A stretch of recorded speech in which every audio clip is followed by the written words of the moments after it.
I didn't want to have to do this, but you know what? This fandom, however small it may be, deserves a justification for whatever happened to the series. And I won't be able to stop thinking about it unless I do something. So, here you go. So, a lot of Tales of Arcadia's fans right now are a bit salty with what happened to their series that they dedicated 5 years to. Some even longer. I didn't notice actually, but they had books too. If you didn't know, Tales of Arcadia was a huge brand that spanned 3 series and one, let's just say, tasteful movie. I'll be honest when I say that. I don't hate the movie as much as other people do, but after going on a Tales of Arcadia binging season this year, I realized that there are a lot of problems with it.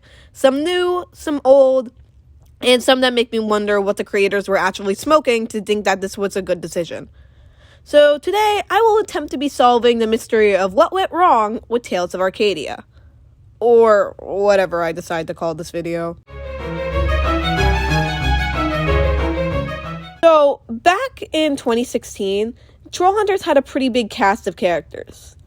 Now, this isn't such a big issue because in the Trollhunter series, each character is able to fulfill their role in the plot and provide something new and interesting to the series.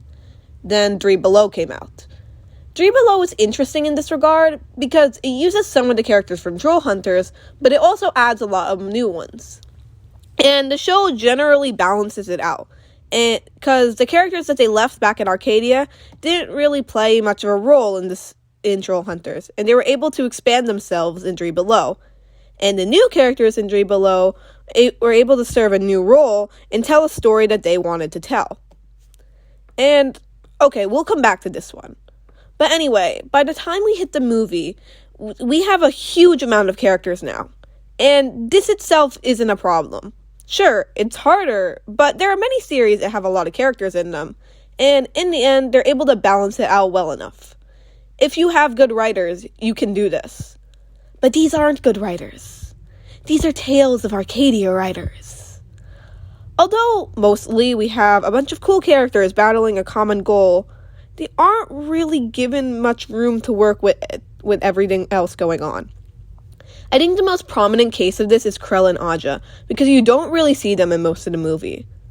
A lot of these characters already have completed their character arcs too, and you can kind of see the writers try and work around this by kind of just giving Jim a character arc he already had, and just ignoring some characters and making really weird decisions with some. Weirdly enough, I think that the characters that work best in their character arcs in the movie are Duxie and Nari, because they're fairly recent characters, and they had a shorter time to expand themselves in their own respectable series. But this movie feels like it wants to be Avengers Endgame, but what we have based from the series feels like it's more meant to be an anthology series, with characters meant for an entirely different role in different stories, with some callbacks to other ones, but nothing really connected.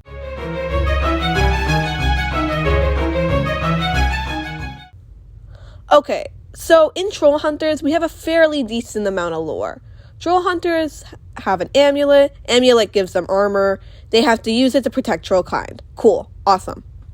I actually really like how they do the world building, because throughout the series we learn about Gunmar, the Darklands, the whole situation with Claire's brother and the Changelings, and even things like dark magic and Morgana. I think that it really started to go downhill a bit with Season 4 and the introduction of Merlin, but, I mean, I think the ending more than made up for that. We stand half-troll Jim. Why did I put that in? Anyway, then when we go back to 3 Below, it's about aliens. They decided to add aliens to a high fantasy series. Now look, I don't hate the idea of this. I think it's just kind of a bit of a weird decision with everything we have already. I mean, I've never seen anyone try to combine E.T. and Lord of the Rings all of a sudden.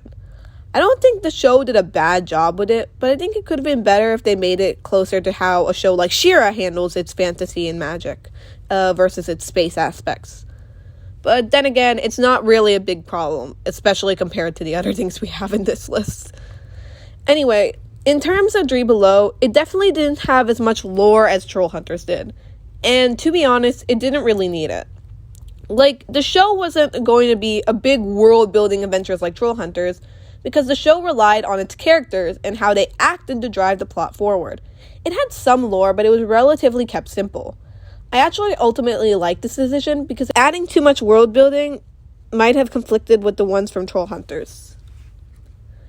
Now, remember when I said we'd get to Wizards later? It's later. Wizards doesn't disregard the lore set up by Trollhunters. It tosses it around and wrecks it like a chewed up dog toy. Again, the lore isn't really contradictory, but it complicates things that didn't really need to be complicated and just makes everything confusing. And, okay, let's talk about the Arcane Order. I actually do like the idea of the Arcane Order, these beings that made the world into what it is now, but then saw it become something they hate and decided it would be better to just reset. My problem isn't with that. It's with the fact that this theme and this lore has not been brought up in any other instance before Wizards. Again, this wouldn't be a problem by itself, but Wizards is a 9-long episode series, which means that the Arcane Order, the central bad guys of the series, and that everyone battles against, gets less time to develop than Bular. And the themes in the series that the Arcane Order have presented aren't even a huge theme in Tales of Arcadia either. Like, a huge theme, for example, in Trollhunters and Dream Below and Wizards is fulfilling up to your potential and becoming something incredible. For Jim, it's becoming a troll hunter. For Aja, it's becoming the leader to the Arcadians and protecting her parents. And for Duxie, it's becoming a legendary wizard and later living up to Merlin's expectations and potential. Not this human hatred idea. Like, it could work in any other context, but here, there's no basis, there's no build-up. It comes literally out of nowhere. And speaking out of nowhere, I hate this. I actually hate this. There isn't some deep and interesting reason to why this sucks. It just sucks. It's weird. It's out of nowhere. It's for no reason. No reason, point, or problem. I think this is easily the worst part of the movie for me. It's so bad that I don't even want to talk about it. So let's just move on. So at the end of the movie, Toby and a bunch of other characters die, and Jim decides to reverse time before way back into the series when everything didn't happen, and not become the troll hunter to prevent anything bad from happening. What? Why? Why would you do this? Like, I get it kind of works on a practical level, but did you really want people to, like, kill you? Like, all the character development that your favorite characters went through are gone. You like Claire's arc with her learning how to use dark magic and becoming a powerful sorceress? That's gone. Did you like how Krell learned that he liked it here on Earth and eventually decided to stay in Arcadia? Ha, that never happened. Did you even like Arg and how he developed a relationship with Toby and learned to get back his past from Gummar? That's all gone. This is, without a doubt, the worst middle finger you can give to your fans. Like, there are shows where if you erase the timeline of events, it can work. Madoka Magica did it. But for a series that spanned over 5 years with likable characters, you cannot do that. There is even an episode in Trollhunters called Unbecoming when Merlin's spirit brings Jim to a timeline where he wasn't a troll hunter. And it doesn't work out. Everyone dies. The episode was supposed to remind Jim that he needs to take responsibilities as troll hunter, and that no one else can do it, which makes his end feel like the most middle finger that he could to the series, and feels like it absolutely learned nothing at all. Like, bro, you've seen this before. It doesn't work out. What are you doing?